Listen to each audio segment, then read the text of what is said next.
जी, आज मेरे पास एक औरत आई है जिनकी अभी-अभी शादी हुई थी और बच्चा पैदा हुआ था। उनकी शिकायत ये थी कि मैं बैठे-बैठे जो है ना रोने लग जाती हूँ या मेरी आँखों से आँसू आ जाते हैं और मुझे लगता है कि मैं अच्छी माँ नहीं हूँ।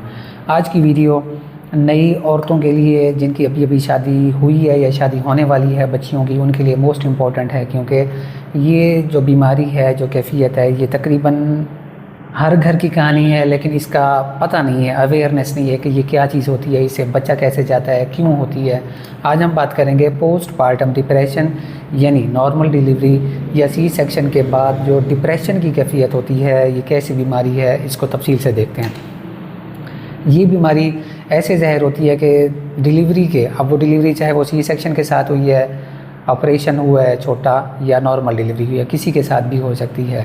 2 से 3 हफ्ते बाद या पहले शुरू में भी अलामात शुरू होती हैं, फिर ऐसा ऐसा बढ़ती जाती हैं। औरत को महसूस होता है कि वो अच्छी माँ नहीं है, बैठे बैठे रोने लग जाती है, अकेला बैठना पसंद करती है, उसका जो बच्चे के साथ ताल्लुक़ है वो सही से डेवलप नहीं होता, यानी कि बच्चे को प्यार नहीं आता, अपना माँ को अपने बच्चे से प्यार डेवलप नहीं होता, कैफियत पैदा नहीं होती। इसी के साथ नेगेटिव थॉट्स आती हैं, दिल की धड़कन बहुत ज़्यादा तेज़ रहती है, नाकामी का एहसास होता है, चिड़चिड़ापन रहता है, उदासी रहती है, थकावट रहती है और इस तरह की अलामात देखने को मिलती हैं।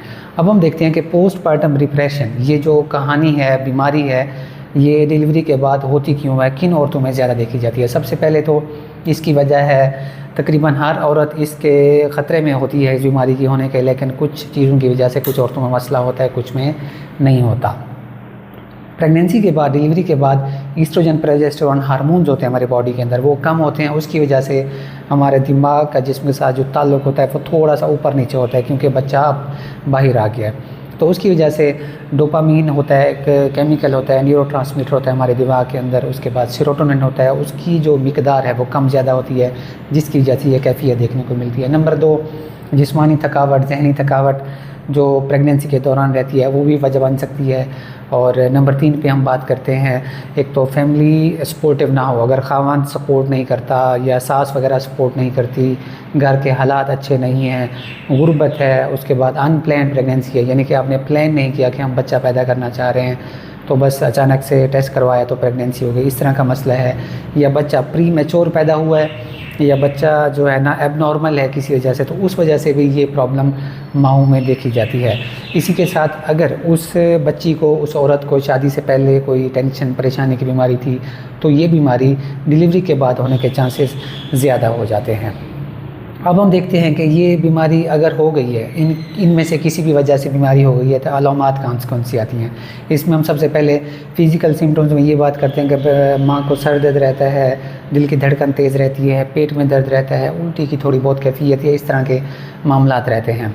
ज़हनी कैफियत में ये होता है कि माँ को एहसास होता है कि मैं अच्छी माँ नहीं हूँ, मुझसे नहीं हो पाएगा, मेरा बच्चे के साथ रिश्ता अच्छा डेवलप नहीं हो पा रहा, गलत थॉट्स आते हैं जहन में। और कुछ औरतों को ऐसा भी लगता है कि वो अपने बच्चे को नुकसान पहुंचा देंगी और वो दूसरों को बता रही होती हैं कि मेरे बच्चे को मुझसे दूर कर दें।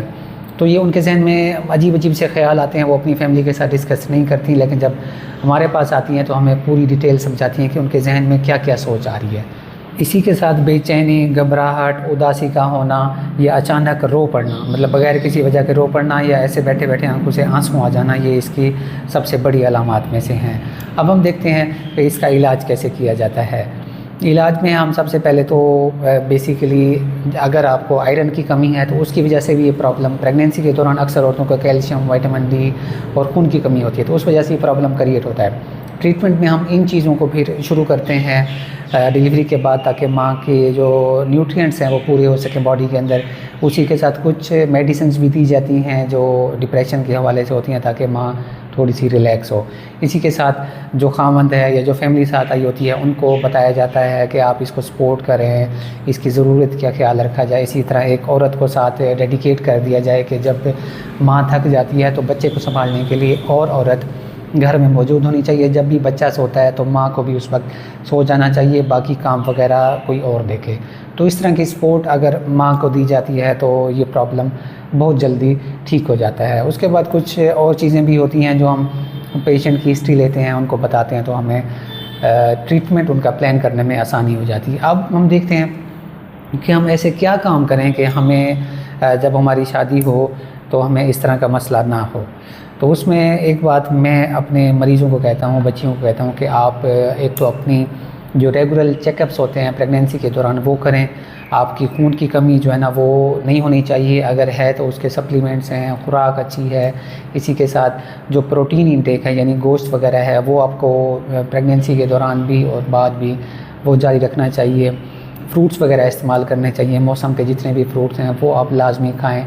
थोड़ी थोड़ी चीज़ वक्फे के साथ लेते रहें। ये छोटी छोटी चीज़ें हैं लेकिन मोस्ट इम्पॉर्टेंट हैं। इसी के साथ और चीज़ें होती हैं कि आपने अगर प्रेगनेंसी करनी है तो वो पहले से आपने अपने आप को ज़हनी तौर पर तैयार करना है कि हमने प्रेगनेंसी प्लान करके करनी है। अनप्लान प्रेगनेंसी अवॉइड करें। इसी के साथ और चीज़ें ये आ जाती हैं कि जो सपोर्ट ग्रुप है, आपका खामद है, सास है, घर का माहौल है या आपकी अम्मी वाली साइड है तो उनकी भी सपोर्ट होनी चाहिए। आपकी जो बातें हैं मतलब कोई ऐसी आपकी दोस्त होनी चाहिए जिनसे आप अपने जो हालात हैं, बातें हैं वो डिस्कस कर सकें। इसी के साथ CBT भी आ जाती है, वो हम करते हैं तो पेशेंट को बाद में भी इस तरह के मसाइल से बचत मिलती है। तो ये थी वीडियो पोस्टपार्टम डिप्रेशन के हवाले से। नेक्स्ट वीडियो में किसी और टॉपिक के ऊपर मुलाकात होगी। अल्लाह हाफ़िज़।